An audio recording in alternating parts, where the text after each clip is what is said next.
Okay, so I think we've reached 1 p.m. So we'll head off on this Science Week presentation today, which is also part of our regular School of Ecosystem and Forest Sciences seminar series. And we're really happy to share it with a wider audience today. I'd like to acknowledge the traditional owners of the land on which we're meeting, pay my respects to their elders of the past and present, and those of other communities whose lands various of us are on today. I'm on Wurundjeri country. Right now I'd like to introduce Professor Stefan Arndt, who'll talk to us about how to select trees for future climates. So Stefan's an ecologist with 20 years experience, and his research centres on how plants cope with changes in environments and how they respond to climate extremes. So he investigates plant performance to predict which species will be best suited to future climates in forests, re-veg projects and urban areas. And as Stefan's talking, when you think of questions, please pop them in the Q&A and we can take questions at the end. Thanks, Stefan. Great, thank you very much for the introduction, Rebecca, and thanks everybody for coming along to this public talk on tree species selection for future climates. More difficult than you think. I'd also like to acknowledge my co-authors, Patricia Toccato and Shishan Ren, which are two students that work with us on these projects, and Chris Zoder, Steve Liversley, and Amy Haas, who are academics here at the Burnley campus, who are also working in the urban forestry area. And I also acknowledge that I'm on Wurundjeri country myself. So this talk could be about tree species selection for future climates, could be about in almost any environment, but I've picked the urban environment. This is a tree that sits here in the street where I live. And that's what happened to that tree recently, earlier this year, where part of the canopy collapsed and died off. And then this part of the canopy is still alive. If we look at trees in urban areas, we'll find that these trees are actually subjected to a number of different stress factors. On the one hand, you've got dense buildings around them. Here is an example for a London plane tree in Collins Street in Melbourne. They also get excessive light or shade. So this one seems a bit contradictory, but this tree here is partly shaded by this building behind it, but there can also be light reflected from this building onto the tree. At the same time, you can then get light pollution, and this is particularly at night when you have these street lights that are running, that can then lead to the trees being subjected to additional lighting at night. We have soil compaction, very common in urban areas here where there's not a lot of soil around. Water runoff, so any rainfall that falls onto the street often is transported away, and then the roots don't actually get a lot of water. And we have poor soils because they're covered and there's not really any exchange, so we can get nutrient deficiencies there. In urban areas, we often have vandalisms where people come along and just hack on the trees or remove them. And of course, we can also have excessive pruning, particularly in streets that have power lines overhead. So there's a lot of stress factors in urban areas anyway. But now climate change is an additional challenge for the urban forest, and that's not only because of these changes that we have in mean annual temperature, it's also because trees are very long-lived. So if you're a tree that's about 100 years old, you were planted in this type of climate, and now 100 years later, it's already a fair bit warmer. So this increase in mean temperature is one thing, but then of course there's all the other things that come with climate change, like floods that we had recently here in Australia, or drought that we're currently experiencing in Europe. Or we have things like heat waves that come along for a period of time when there's extraordinary hot temperatures that trees will have to endure. Or we got pests and diseases outbreak because their biology changes because of the changes in climate that we're having there. So climate change is usually changing much faster than trees can adapt because trees are so old and so long-lived, usually at least 10, 20, 30 years, but often trees, urban trees, they also can get up to 100, 150 years. So they have then exposure to persistent and chronic stress, which can lead to this cascade of tree decline. We get poor environmental form and outcomes, and eventually trees can die. So what we have is really an interest to identify vulnerable species and resilient species that we currently grow in an urban forest. What we want is an urban tree that looks like this, not one that looks like that. And then when we think about this tree species that we're selecting for the urban forest, it's also a question, are the ones that we currently have the right ones, or should we pick different ones? So can we identify resilient species for future urban forests that are not undergoing this cascade of decline? So the question is, how do we identify vulnerable and resilient tree species? So selection of species for a future forest, well, in the first instance, you can pretend that climate change is not happening, and you can also think about that you do what you've always done, and therefore you're just practicing what you would always normally do. And you plant the tree species that you're doing, and some councils are doing that. Well, not necessarily ignoring that climate change is happening, but simply following the procedures that they always had. Of course, you could also seek out a medium and use clairvoyance to find out, well, which could be a good tree species, or you can ask an expert. And that's often not a bad idea, because if you ask arborists or people with a lot of experience, they know the performance of the trees better, and therefore can give you a good idea about which tree species might work in the future. Well, what you really want is probably use evidence. And one method is looking at the climate niche of a tree species. And what this means is that you can go to the Atlas of the Living Australia, the ALA, and type in the species name. In this case, I typed in Eucalyptus obliqua, and you get these dots. And then from the ALA database, you can also get then the mean annual temperature of this species and the mean annual precipitation. And this gives you the climate niche that this particular species is occupying. So, and if you live here in this orange spot, then you find out, okay, well, I live in an area where we have Eucalyptus obliqua growing there, and then you can predict for this particular town, what would the future climate look like?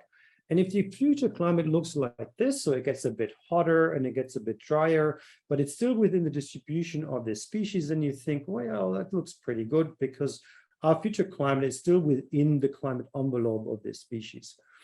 But if your future climate then moves to this situation, then you could become a bit suspicious. So climate envelope seems to be a good idea. Let's look at this in a bit more detail.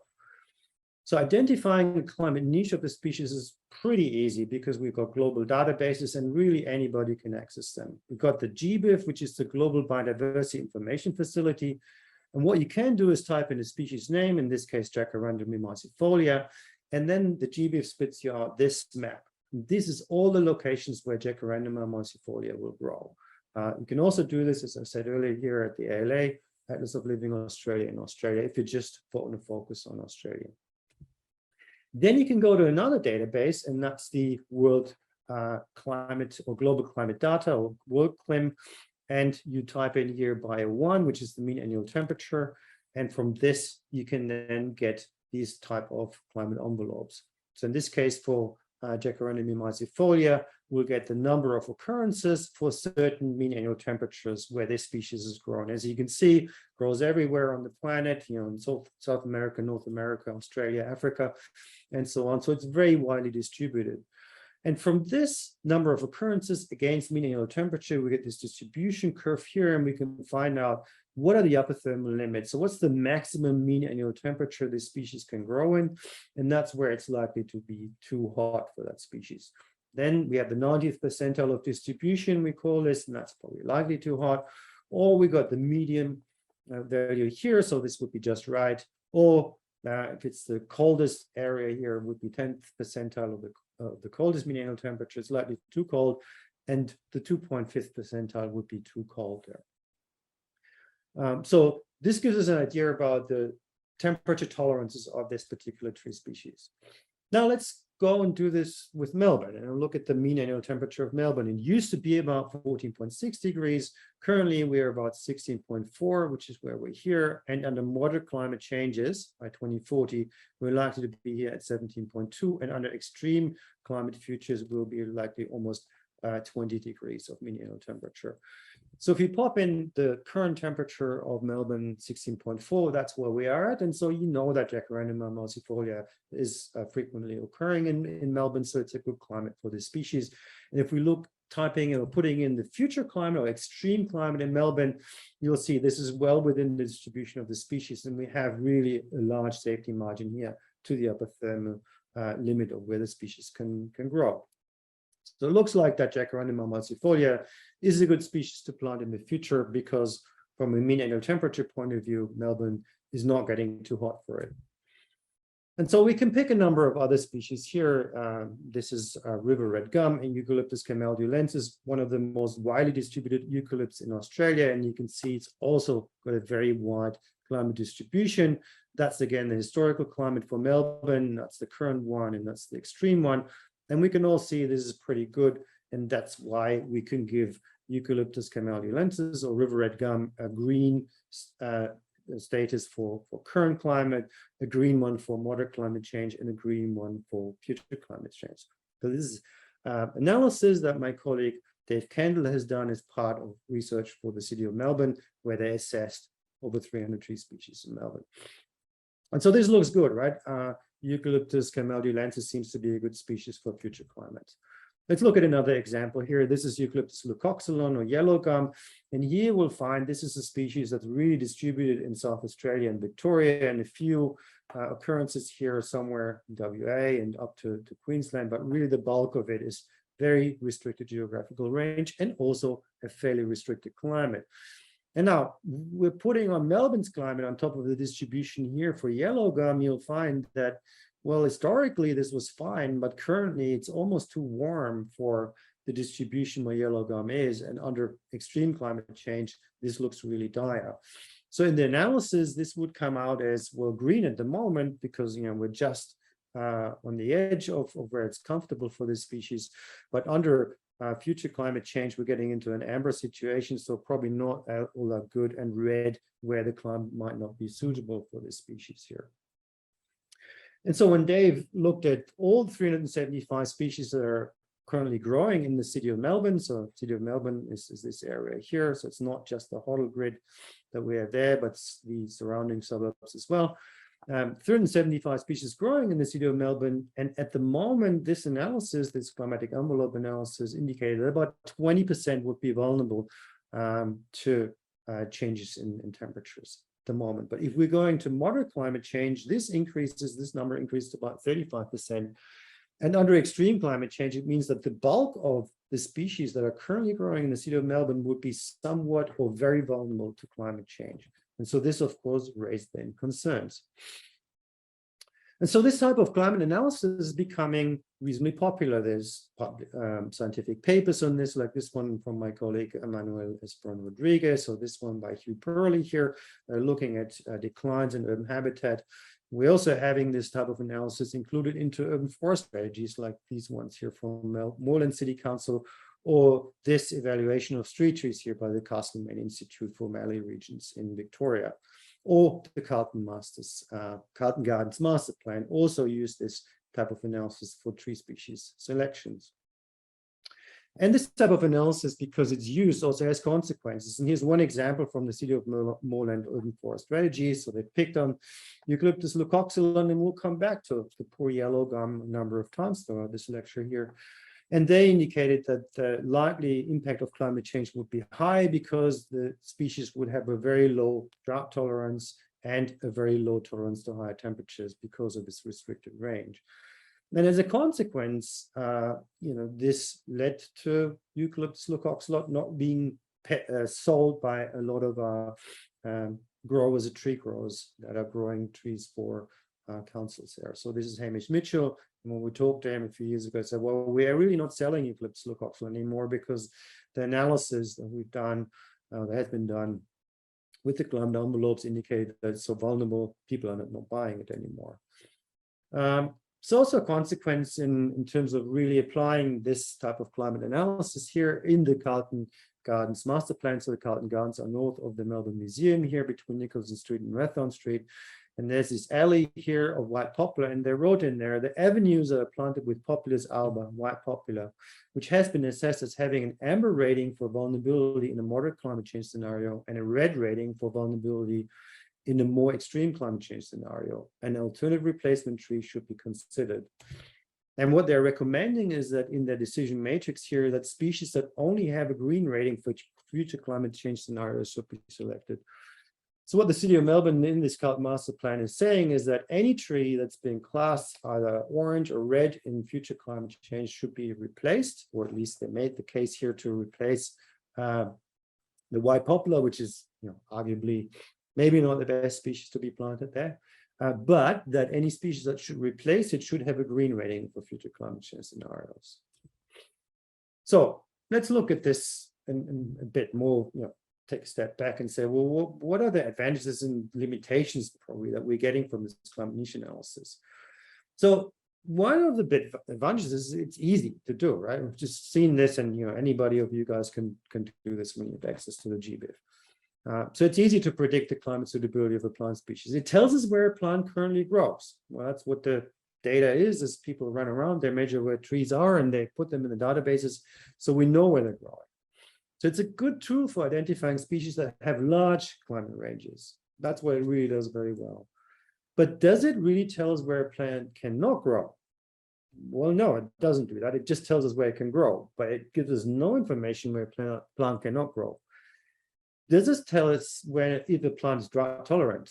Nope, doesn't do that either. It just tells us where it can grow. If a plant can tolerate heat stress? No, it doesn't do that either.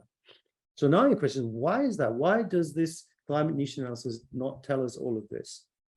Well, let's look at climate niches and how they're assembled in a bit more detail. So when we look at the climate niche of a plant, there's actually a number of climate niches that we need to consider. One is the climate tolerance, or the climatic tolerance of the reproductive niche. So this is the climate that exists for flowering, fertilization, seed production of a plant. Then we have the dispersional niche, so where seeds arrive. And then we have the establishment niche. And the establishment niche is effectively baby plants growing somewhere. And if you can think about, a young seedling growing somewhere, well, it's not going to be very tolerant to heat extremes, or to very dry periods, or to frost and so on. So establishment niche is very or reasonably narrow for most trees, because this is where the tree is most vulnerable there. And then, of course, you got the adult niche, and the adult niche usually is much, much larger than the establishment niche, because you're dealing with an established tree with a large root system. It sits there, and it is actually quite happy in many climate situations there. But if we look at the expressed niche in nature, so what we'll get out of the GBIF or other databases is determined, of course, by the narrowest of all of these climate niches that make up the overall climate niche of a plant, and that's the establishment niche. So what we'll find in nature is limited by the ability of trees that naturally distribute itself, establish themselves in this climate. And as you can see, there's a disparity between the established niche in nature and the adult niche. And this becomes important for the urban forest. The reason is that when the urban forest, we don't really consider any of this. We don't want any of that. We just want to have trees where we plant them, and where council makes decision of which tree should go there. And you plant a tree that is young, that doesn't have to go through any reproduction or dispersal, that it may be nurtured for a couple of years, and then it becomes a mature plant. So the adult climate niche is likely to be much, much greater for most species that we consider than the ones that we actually find on global databases, because they're limited by what's happening through natural processes, and they're influenced by the establishment niche there. So let's give an example for this one. And here is a climate scenario, and we've looked at this before. We got mean annual precipitation here and mean annual temperature, and this species here has its natural distribution. So in Tasmania and southern Victoria, so it's pretty moist and reasonably cold. Of course, if we're going to a future climate for this given location here, it will become warmer and it will become drier. And you could argue, well, the future climate is outside the realized niche here. So this species is very unlikely to tolerate the future climate, right? Can we all agree on this? I think we can all agree on that one. Well, now let's look at the fundamental niche. So where can this tree species potentially grow? Well, and that's where it can potentially grow, because this tree species here is Eucalyptus globulus, which is one of the world's most abundant commercial eucalypt plantation species here. So originating from Tasmania, now it grows everywhere in Australia, in New Zealand, in Europe, in Northern America, in Southern America and in Africa. And the overall climate niche of what this species can tolerate is actually much, much bigger than what the realized niche is. So realized niche has a lot of the restrictions from the natural processes of seed production, establishment, and so on. But if we are putting a tree there as a young tree, then this goes out the window, and actually see that the climate tolerance of Eucalyptus globulus is much bigger. So therefore, if you would give it a rating here, it would be green, green, amber. And even that, you would argue probably really shouldn't be the case, because, clearly this species is pretty awesome where it can grow. So now a question that we had is, how well does the information that we get from GBIF actually match the climate that we have in urban centers there? And so this is research that my PhD student Patricia Tocato did. So we took the 20 most common tree species that are growing in the city of Wyndham here, and in the city of Whittlesea. And you can see Wyndham much drier, 470 millimeters of rainfall in the west, in the rain shadow in Melbourne. It's an area of urban growth, so we have a lot of young trees there. That's why we picked this. And the same is happening here in Melbourne's north, in the city of Whittlesea. But there we have, 250 millimeters more rainfall, so it's much better. So what she did is that she took from these 20 most common tree species that we would find in both councils, got the species occurrence and climate data from the GBIF, so our Global Biodiversity Information Facility, global databases, and then we accessed another database, which is the Global Urban Tree Inventory Database, which our former PhD student Alessandro Orsola put together. And you can find it in this paper here in Global Ecology and Biodiversity. And then Patricia compared the climate niches for these species, just to see how well does GBIF actually work if we just consider trees in urban centers there. So what she found is that only for 5 species, we would find very similar distribution shapes. I've only shown you 4 here, but that's sort of just as an example. And so if we look at Corumbia falcifolia here, and that's the blue line here is the distribution in terms of mean annual precipitation from the Guti database, so the urban one, and the black line here is the one from the GBIF. And that sort of maps reasonably well. So 428 to 492 and so on and so forth. So across all of these 5 species, the urban 10 percentile mean annual precipitation range would be 445. So the edge of what the species can tolerate or is currently growing at. GBIF is slightly higher. But for 12 of these species, we would find a different pattern. And this is where the urban distribution is actually much drier. So this line is more to the left, so to the drier side for the urban databases, and the global natural distribution indicates a much more wetter range of what this species can tolerate. So it shows us what we had seen before, is that the mature range or niche of the plant species or tree species is much, much wider. And in this case, all of these 12 different species, I only show you 4 here, actually would be able to tolerate a much drier environment altogether. So it shows us that the urban occurrence and climate data probably reflect a bit better of what we call the fundamental niche of a plant and what the real tolerance of these species are. But it also shows us that many urban tree species are probably have a much greater climate niche than what the GBIF data is indicating there. The issue is that most people would just go naturally to the Global Biodiversity Information Facility and obtain their species distribution data and climate data from that, rather than using the bit more restricted Guti database that's only there for urban centers there. So if we think about climate variability and we're looking at mean annual temperatures, we can see the mean annual temperature changes are relatively slow. And really what's killing a plant is not necessarily change the mean annual temperature, because what's really so bad about mean annual temperature, very small increases or decreases there. It's really the more extremes of climate. And this is the rainfall mean annual precipitation that we have in rainfall in Victoria. And you can see very highly variable. One year we have 350 millimeters of rainfall. The other year, next year we have over or close to 1,000 there. So it's extreme events like droughts and heat waves and other extreme events like storms and floods and so on that will impact tree health. So it's worthwhile looking into what's tree response to drought stress. So we have a drought event. The first thing that happens is that the water potential, the water status of the plant is declining because it has less water. It closes the stomata to avoid transpiration, and that leads to a decline in photosynthesis, the carbon gain of the plant. And then it adjusts its turgor, so it means it becomes a bit more drought tolerant inside. And if this becomes too much, it starts shedding leaves to avoid more transpiration.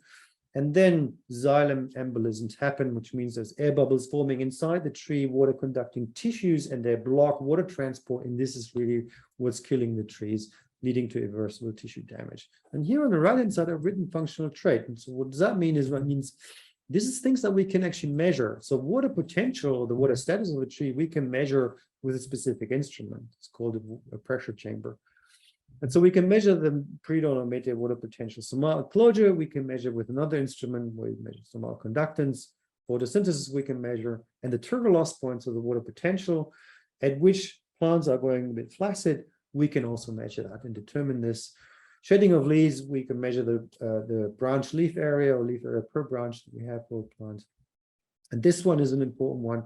We can determine the water status at which these embolisms happen to a plant. And this is sort of a process where, you get these embolisms inside the water conducting tissue, and this leads to the killing of the tree. And we can measure this.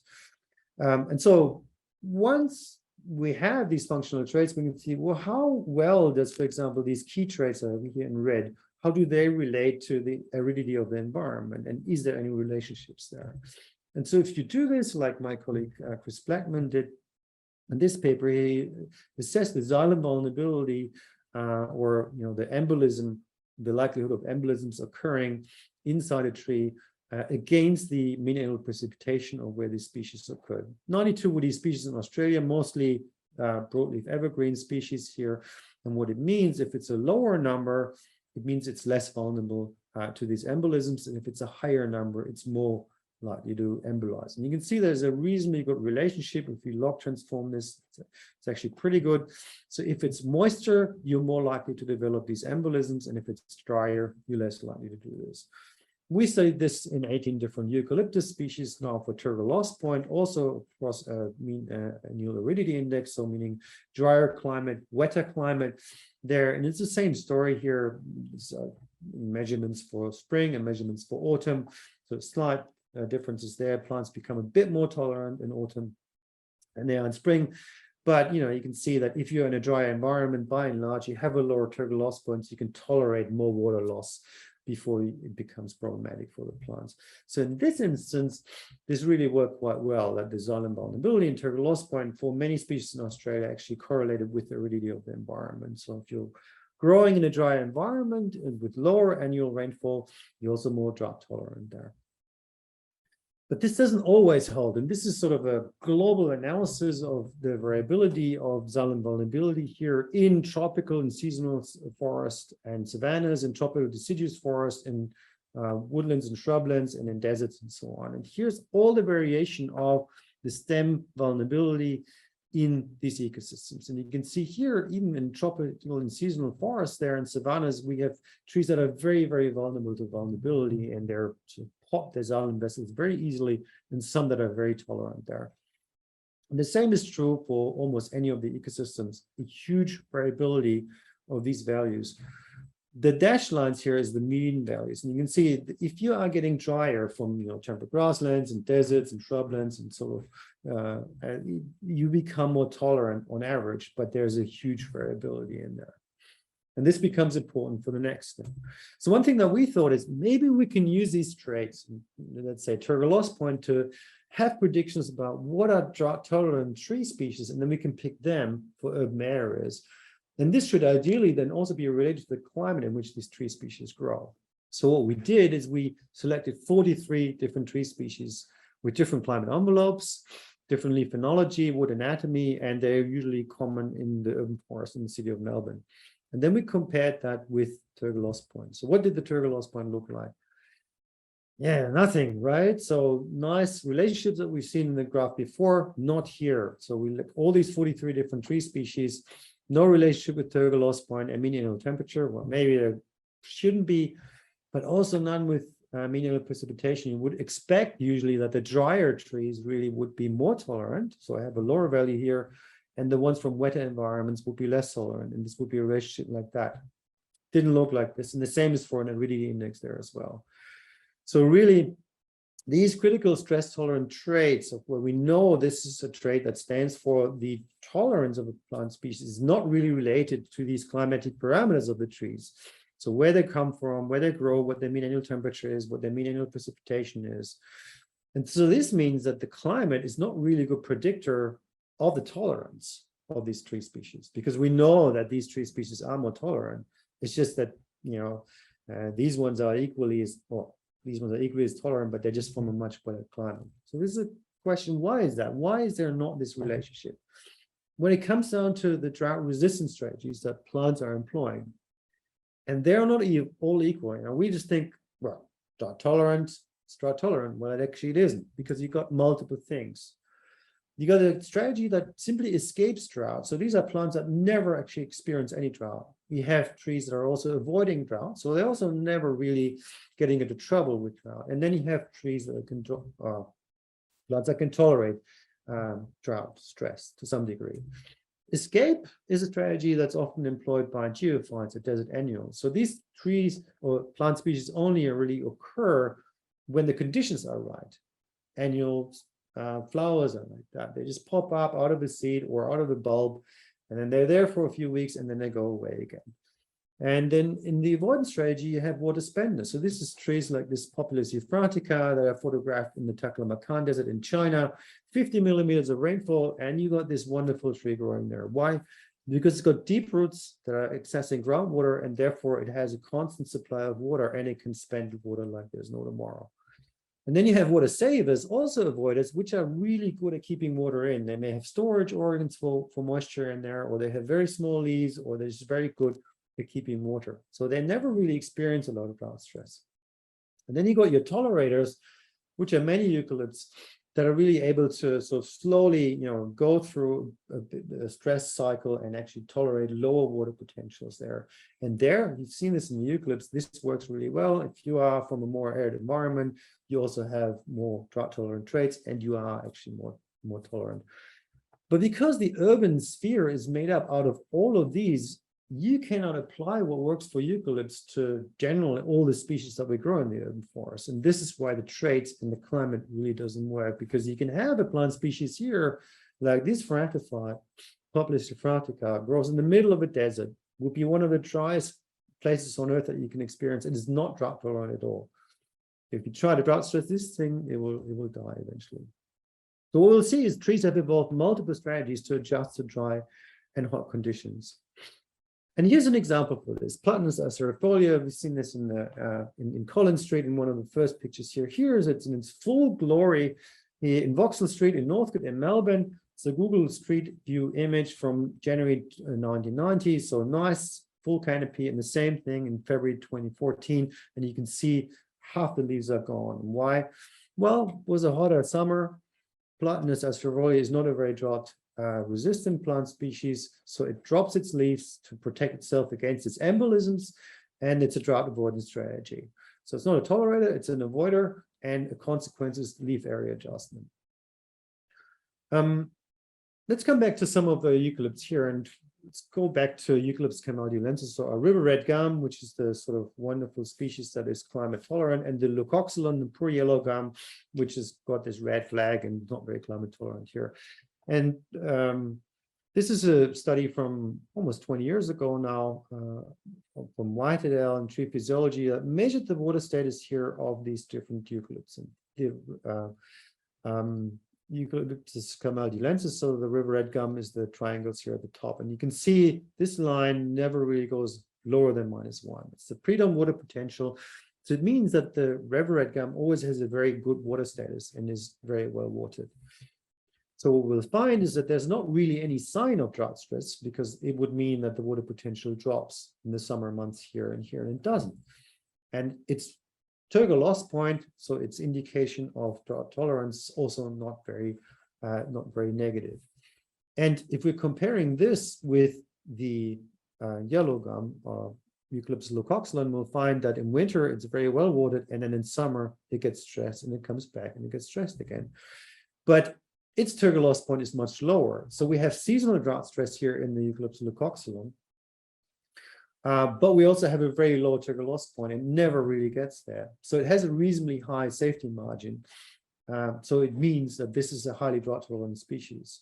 Whereas the river red gum is actually not very drought tolerant, but it's drought avoiding because it's got these deep roots.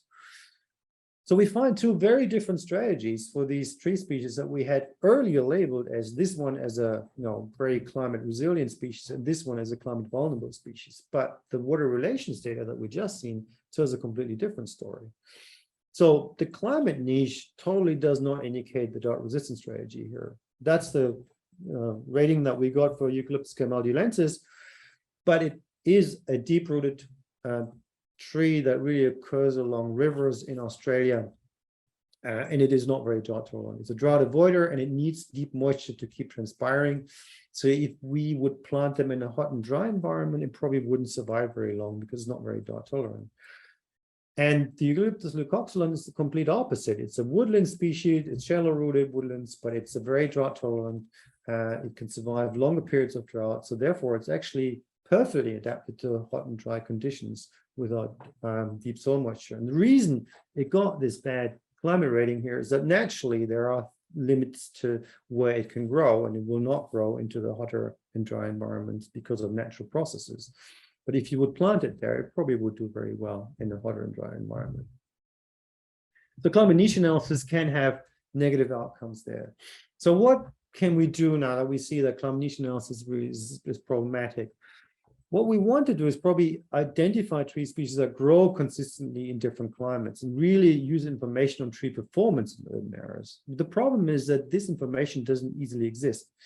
We don't have poor or no inventory data on this one. We have very limited information on the tree performances or growth rates and little information on the cause of tree removal or death destruction or construction areas.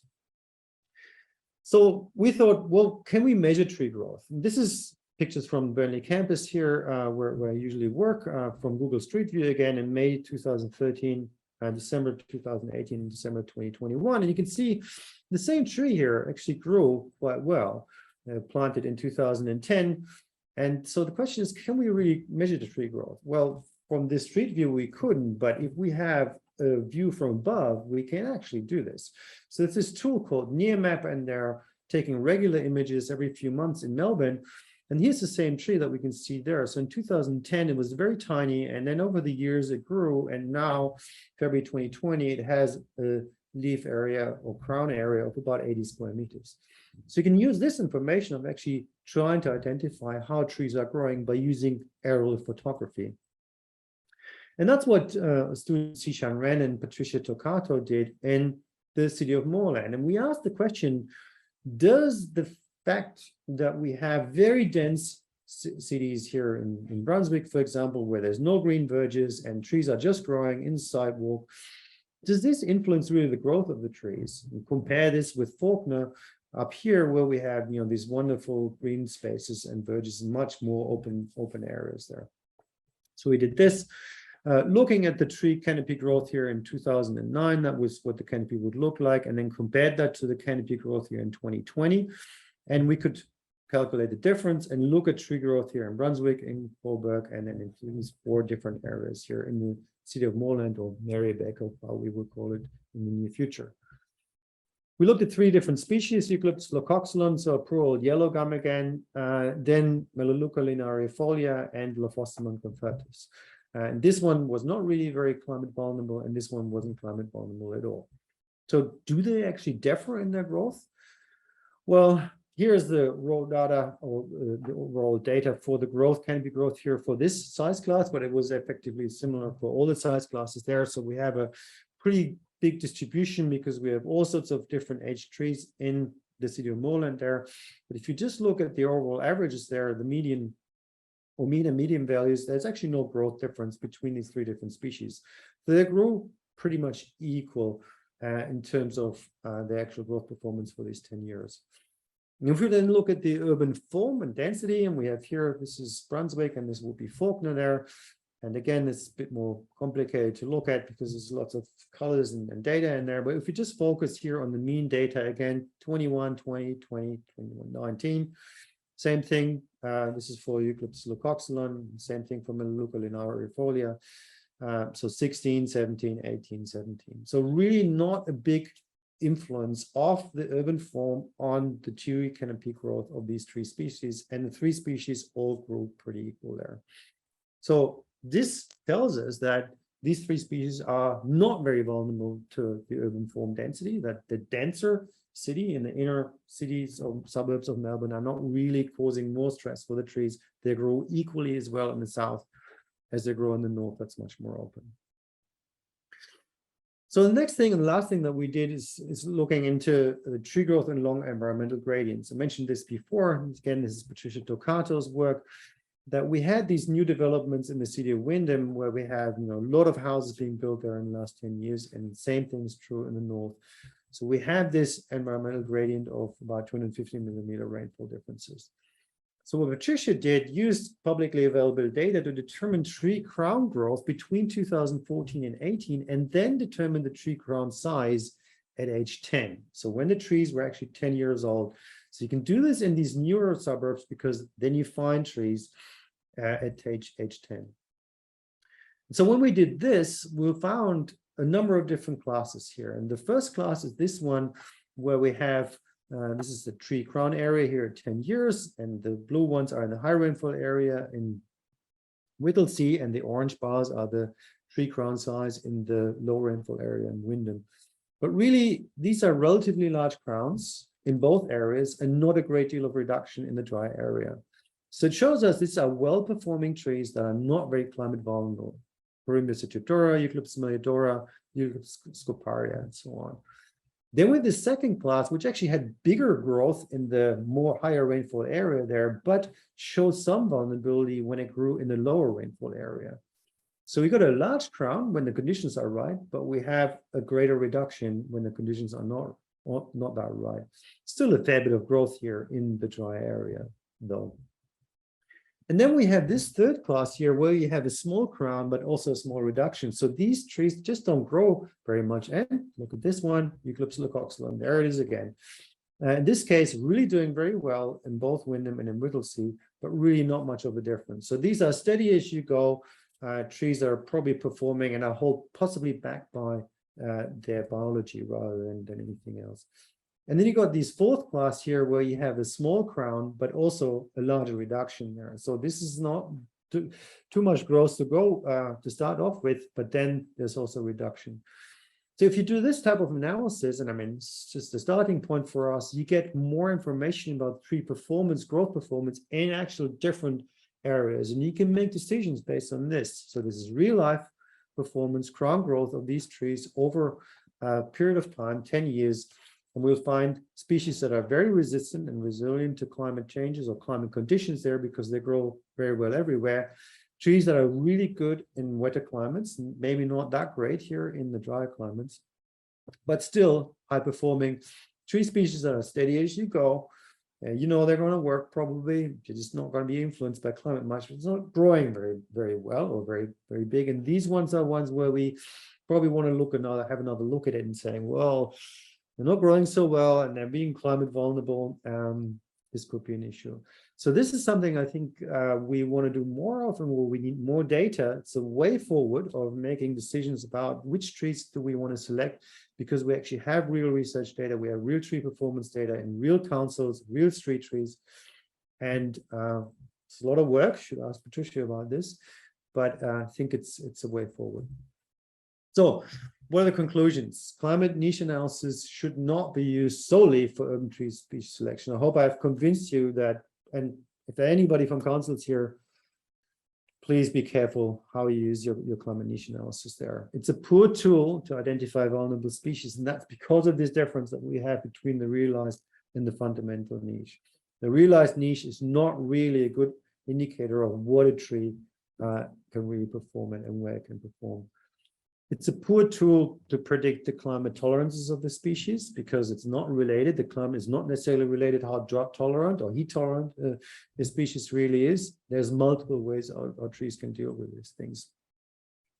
But it's a good tool to identify species with large climate ranges. So if you're interested in species that are really occurring across large ranges, still a very good tool to do that.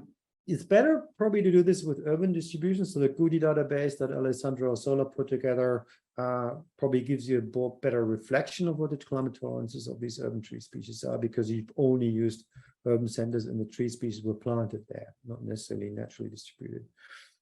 But really, please, council, don't deselect species based on this climate analysis because of the limitations that we mentioned here above it. So what can we do? We can build climate niche models with better parameters, probably use more climate extremes. And I know that the World Botanical Gardens are working on this one right now. So I'm really keen to see how that one's working. Not mean annual temperatures, we're looking more at the extreme ends of the climatic distributions there. We would also need better monitoring of urban trees, dates of establishment or replacement that we currently don't have. Causes of tree death. Why was this tree removed? Was it damaged or did it die of some pest, disease or drought? Evidence base for tree vulnerability and electronic and publicly available records so that researchers can actually do this type of research. Measure growth performance of urban species across larger gradients. So similar to what Patricia's last study that I showed, but really a bit more robust. We just took 2 councils, so it's really just an initial step. We would need more analysis like these ones across larger gradients to get more robust data of which species are really doing well in different areas. Or we could establish future urban forest arboreta, so where we have the same selection of trees that we grow in different environments and see and test their performance and investigate which ones are doing well. Or you just be bold and trial novel species in the urban forest and see what works. That's all I have. Thank you very much. I'm happy to answer your questions. Thank you so much, Stefan. And there are some fantastic questions coming through the chat. And lots of them. So I'll try and sort of organise them a bit, and I'll feed them through to you, Stefan. So there are a few questions just about particular trees that people obviously love and how vulnerable they are to climate change. And the particular ones that are coming through are plane trees and elm trees in Melbourne. Yeah, plane trees. Well, one of these I have to admit, both are some of my favorite trees, and that's not only because I'm from Europe. Well, plane trees, they're probably not very vulnerable because they really have this ability of losing a lot of the leaves. So they appear to be stressed, but they're really, it's a defense mechanism of the planes to shed their leaves so that they can actually keep hydrated. And then most plane trees would be pretty well placed because they're naturally deciduous to flush out again and then come back. Elm trees are probably much more vulnerable than that. They're ring porous species, and they're probably on the edge of the distribution. But personally, I think that the elms are very important for Melbourne. It's one of the last refugia, particularly for English elm on the planet. In most of Europe, the English elm was wiped out by Dutch elm disease. So there are only 4 big municipal areas where English elms are really growing, and Melbourne is one of them. So one thing that I haven't mentioned is in terms of vulnerability of species is we just assume, well, this is a street tree, it just has to fend for itself, but that's not the case. And my colleague Chris Zoda is doing a fair bit of research into water-sensitive urban design, for example. So features that we can use to keep trees in a hotter and drier environment and actually irrigate them with stormwater. So this allows us to manage trees in a way that we're actually funneling additional moisture to trees that are probably a bit more vulnerable to particularly drought. And therefore, it is a means of managing the trees so we can actually keep them even if the environment becomes drier. Because there is enough water from stormwater in the system. It's just it goes all into the river systems, and we're not using it for street tree irrigation. That's what this water-sensitive urban design is used for. And yeah, our research, or Chris' research, shows that this is working. Yeah, thanks, Stefan. And there are a few other questions that also touch on this whole area of sort of urban infrastructure and just how much difference it might make to the trees to have access to irrigation or have soils or structures that enable water to be held a bit more. Yeah, it's a good question. And this is one of the big unknowns. I think for all urban street trees, it's really difficult to tell how much access an urban street tree actually has to things like moisture or nutrients. And to be honest, I'm a bit of a skeptic about one of the first slides that I showed with all these stress factors for urban trees. And a good way of assessing how stressed an urban tree is, just look at its canopy. So look at how many leaves it actually has and how the canopy looks. And if the canopy is healthy, it probably has everything it needs. And the one thing that an urban tree doesn't have, in most instances, is a lot of competition from other trees. So if you go into a native forest, you have all sorts of other trees that are standing and shading you out, taking nutrients away from you, competition for spaces and so on. In the urban sphere, most urban trees don't have that at all. So they actually get full sunlight and they get the full roots or soil system to themselves. That's why they can actually develop these full canopies, and then they're likely not to be stressed. It's very difficult to know, even in a street like Collins Street, to know how much water do these plane trees actually access there. There's like almost no soil that is visible, but the roots are probably going into certain places where you have leaky pipes. You're still not completely seal the surfaces there, so it's still rainfall that can actually come into it. If you look at the canopy of these trees and it looks healthy, it probably has a fair bit of access to moisture there, because otherwise it wouldn't look like that. But this is a good point. So depending on where you are, you often find that trees that are in parks probably healthier looking because they actually have more open spaces. They get better access to moisture there than trees that are growing along very busy streets with everything sort of blocked up. The trees that are growing in the city itself, in the hodl grid, many of them, they probably could look better, and that's simply because they're shaded and they get probably a fair bit of moisture stress there as well. Yeah. Thank you. And there are a couple of questions here that are, a little bit more technical, perhaps. And one that's come through asks about within species, for example, river red gums.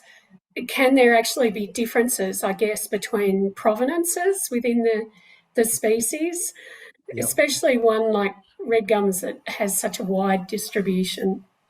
Yeah, it's a good question and a really important question. So it's something that we're doing active research on to really look at provenance differences. And we've done this with some eucalypts already. And I know there's a fair bit of research going on with river red gum, because it's quite obvious, some eucalyptus species actually have a very wide distribution. And the question is, should you pick provenances where you're sort of forward looking and picking the ones from hotter and dry environments, and will they do better? And that's a question that we cannot definitively answer. We know that some traits are influenced by the climate. So there's a genetic marker that indicates that trees that are growing in a hotter and drier environment actually have some elements already genetically fixed within the same species, so just different provenances. In Eucalyptus obliqua, this, for example, leaf size. Eucalyptus obliqua, or messmate stringy bark eucalypts that grow in dry environments, have smaller leaves, and their offspring will also have smaller leaves. They also have a greater xylem vulnerability tolerance there. So they're losing or they're developing these embolisms that kills them eventually at low water potential. So they're more tolerant there as well. And this is also genetically fixed.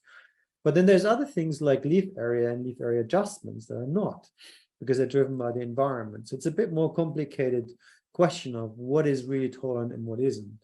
So we're currently doing research with Bush Heritage Australia to look at this in a bit more detail in two different species, in Eucalyptus meliodora and Eucalyptus microcarpa, to answer exactly this question and give landowners more concrete evidence to say, are provenances from hotter and dry environments really more tolerant than provenance from wetter and drier environments? At the moment, I cannot definitely answer this. There are some differences, but I wouldn't put my house in it saying, yeah, you got to go and pick this provenance over another one. Okay. So I think we've just got a couple more questions, because we're going to finish a little bit before 2. I've got one here from a city council in WA who want to establish a tree selection matrix specific to their city. So they're asking, can you recommend anyone who can do that for them? Or I guess how they would approach it. Yeah, well, I think the tree decision matrices, or what's the plural of matrix? Metrics, maybe. They're a very good idea because you often have multiple contrasting decisions to make. It's not only about the climate tolerance, it's also about the appearance of the tree, it's about the other ecosystem services that trees will provide you with, the cultural acceptance of the tree, and so on and so forth. So there's a number of different things that need to be considered in the decision making, and climate is just one of them. For anybody who's interested in this, yes, please feel free to contact me by email, sarndt@unimelt.edu.au. Happy to get you in touch with people who can work on these decision metrics for tree species selection. Mm-hmm. Okay, so thanks, Stefan. I think we need to finish up there, and I think Ben has put some information in the chat about how to access the recording. There are a few sort of questions about how people who weren't here today could hear it, so look to the chat for that. I just wanted to mention before we finished up that there'll be a chance to meet Stefan in person. There'll be a big event at the Burnley campus where Stefan is on the 19th of October, which is all about how plants make our world and can save it.